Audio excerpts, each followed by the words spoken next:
नमस्कार. जाणून घेऊयात आजच्या ठळक घडामोडी. मराठी भाषेचा सन्मान राखा. वाहन चालकांनी प्रवाशांशी आपुलकीने संवाद साधावा. इचलकरंजीतील कार्यशाळेत मार्गदर्शन. महाराष्ट्र राज्य परिवहन विभाग व मराठी भाषा विभाग यांच्या संयुक्त विद्यमाने महाराष्ट्र माझा मराठी माझी संवाद भाषा अभियान अंतर्गत इचलकरंजी येथे वाहन चालकांसाठी मराठी भाषा संवाद कार्यशाळेचे आयोजन करण्यात आले. मराठी भाषेचा प्रचार प्रसार, प्रवाशांशी सुसंवाद आणि वाहतूक नियमांबाबत जनजागृती हा या उपक्रमाचा मुख्य उद्देश होता. कार्यशाळेमध्ये वाहन चालकांना प्रवाशांशी आदरपूर्वक आणि आपुलकीच्या भावनेने संवाद साधण्याचे आवाहन करण्यात आले.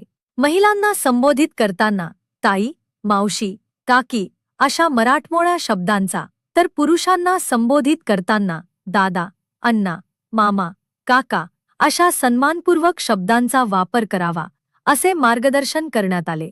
तसेच अंटी, दीदी, अंकल, भैया यांसारख्या परभाषेतील संबोधनांऐवजी मराठी भाषेतील शब्दांचा वापर करण्याचे आवाहन करण्यात आले. यावेळी वाहन चालकांना वाहतूक नियमांचे काटेकोर पालन करण्याबाबत सविस्तर मार्गदर्शन करण्यात आले.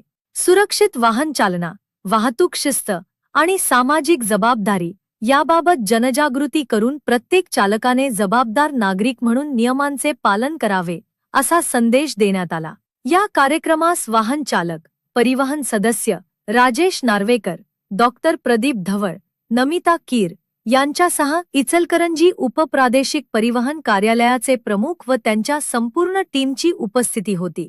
उपस्थित मान्यवरांनी मार्गदर्शन करत कार्यक्रम यशस्वी करण्यासाठी विशेष योगदान दिले. अत्यंत नियोजनबद्ध व प्रभावी पद्धतीने हा उपक्रम पार पडला. अशाच लेटेस्ट अपडेट्ससाठी आमच्या इंस्टाग्राम अकाउंटला फॉलो व यूट्यूब चॅनलला सबस्क्राईब नक्की करा.